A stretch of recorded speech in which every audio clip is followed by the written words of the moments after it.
Last வீடியோல சொல்லியிருந்தேன் எப்படி பகவான் பாஸ்ட டிலீட் பண்ணி ரீக்ரியேட் பண்ணி நம்ம லைஃபை ஒரு ஈஸ்வரத்துவமா மேனிஃபெஸ்ட் பண்றது சொல்லியிருந்தாங்க.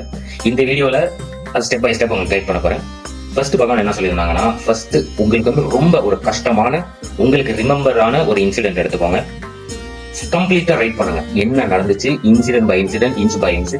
செகண்ட், மொத்தமா நீங்க இப்போ அந்த இன்சிடென்ட்ல இருக்கிற மாதிரி ரிலீவ் பண்ணுங்க. அதை அதே சமயத்துல ரிலீவும் பண்ணுங்க. அதுக்கப்புறம் தேர்ட் ஸ்டெப் கம்ப்ளீட்டா ரீரைட் பண்ணுங்க, அந்த இன்சிடென்ட் எப்படி உங்களுக்கு இருந்திருக்கணும்னு. அதுக்கப்புறம் நெக்ஸ்ட் அது உங்களுக்கு ஆல்ரெடி ஒரு வாரத்துக்கு முன்னே மேனிஃபெஸ்ட் ஆச்சுன்னு ஃபுல்லா விஷுவலைஸ் பண்ணி அந்த பாவத்துல அந்த சரணாகதியில இருந்தீங்கன்னா உங்களுக்கு நோயா இருக்கட்டும், உங்க மனநிலை ப்ராப்ளமா இருக்கட்டும், இல்ல எந்த ப்ராப்ளமா இருந்தாலும் சரி, உங்களுக்கு இமீடியட்டான சொல்யூஷன் இந்த ஒரு இது மட்டும் தான் பகவான் சொல்றாங்க. ட்ரை பண்ணிட்டு கமெண்ட்ஸ்ல எப்படி இந்த ப்ராசஸ் இருந்துச்சுன்னு சொல்லுங்க. தேங்க்யூ. நித்யானந்தம்.